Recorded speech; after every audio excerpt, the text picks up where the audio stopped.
I want to bring in the former head of President Clinton's Council of Economic Advisors, Martin Baily. Martin, great to have you with us.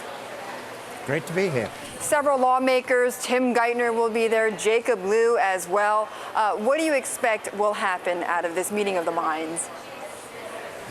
Well, it doesn't look as if they're certainly not going to solve the whole problem. I think the immediate issue, obviously, is coming to an agreement that will allow a vote on the debt increase, so we'll avoid that immediate problem.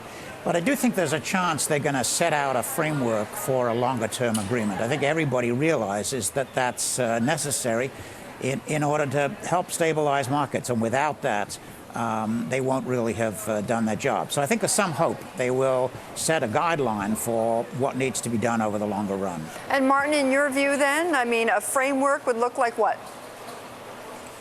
Well, I think any sensible framework is going to have to specify some revenue or tax increases, the dreaded word, as well as some ability to get spending under control, particularly at the end of the day, entitlement spending. So the two sides, obviously, the Republicans don't want to agree to any kind of tax increases. I think they're even reluctant to do things like limit the deductibility of mortgage interest, those kinds of deductions. On the Democratic side, Ryan has sort of come out with this rather draconian plan to really slash Medicare, so I think they're going to push back on that. But to get an agreement, you are going to have to do some of both on the spending side and the revenue side. Right, but even Congressman Ryan, I think, was quoted just earlier saying that he doesn't expect a grand slam out of any type of budget talks right now. He just expects at least maybe some down payment before that debt ceiling vote. Well, I think he is realizing, and I think his members are realizing, that they don't necessarily want to run on a campaign of decimating Medicare. That's a politically difficult thing to do. So I think he's actually willing to look at some agreements which would even involve revenue increases. Yes, I think he's actually underneath that pretty tax increases. So I don't think he'll say that exactly, but I think at least after the election, there is a possible agreement that would do that. Martin, let me just read for you some of the people that are going to be at this meeting, right? I mean, I mentioned Jacob Liu and Tim Geithner. You're going to have Congressman Chris Van Hollen, who we'll be talking to in just a few minutes, Senator John Kyle, Max Baucus, Eric Cantor, James Clyburn. These guys, are they capable of coming up with a bipartisan agreement? Well, as we said earlier, probably not an agreement that goes the whole way, but I think a framework then, capable. or some sort of common ground. Oh yes, I think they can come up with words that will, put in place triggers. The question is whether the trigger is going to be sort of on both the revenue or tax side as well as the spending side.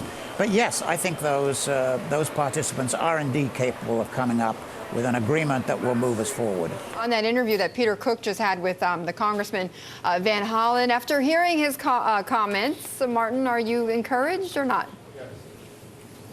I don't know that it changed my position a lot. I mean, I think he's right that we've got to do this. We've got to raise the debt limit, and I think it's irresponsible not to do that. But I think both sides are sort of, they don't want to give away anything before they go into the meeting. But but you're encouraged that the talks will be productive today.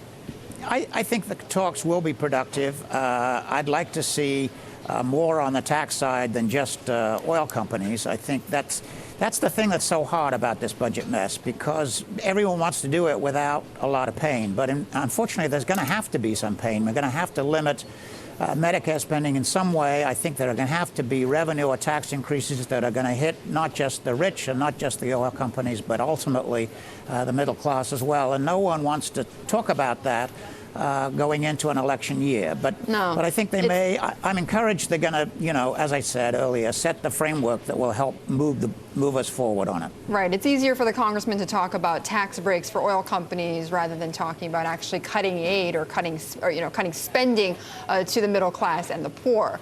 Martin, let me just play for you a soundbite from an interview we did earlier this week from Mort Zuckerman, who's been out front and center just as a private citizen, talking about the fact that, we're not dealing with our budget deficit. Do we have that sound? Okay, let's roll it. The only way that we're going to be able to finance, $1.5 trillion of debt every year is to have the Federal Reserve buy a big chunk of it, which is exactly what's been going on. And that is sooner or later going to blow up. The fact is anybody with a room temperature IQ in fiscal economics knows we are heading for a fiscal cliff, and we're going to fall off sooner or later. So he's very dire, obviously, about the situation. He says things are going to blow up. How mainstream or not mainstream is this view catching on in Washington, Martin? Well, I myself have said we are looking at a cliff. At some point, we're going to have trouble borrowing, $1 trillion or $1.5 trillion, what it turns out to be, of extra debt. So I think I agree with that. I do not think the Fed is going to be willing to buy all that stuff. I think they're going to want to wind down that portfolio. So I don't necessarily see this as turning into hyperinflation. But the question is, if we don't do something to at least signal we've got the budget under control, it's going to be harder and harder to sell treasuries, and interest rates are going to rise, and the dollar is going to fall, and that's the cliff we're looking at. And it is real. It's probably not tomorrow, it's probably not next year, but it's certainly within the next 2 or 3 years, unless we do something. Martin, we've got to leave it there. Good to talk with you. Thank you for staying with us through this. You're very welcome. Martin Baily.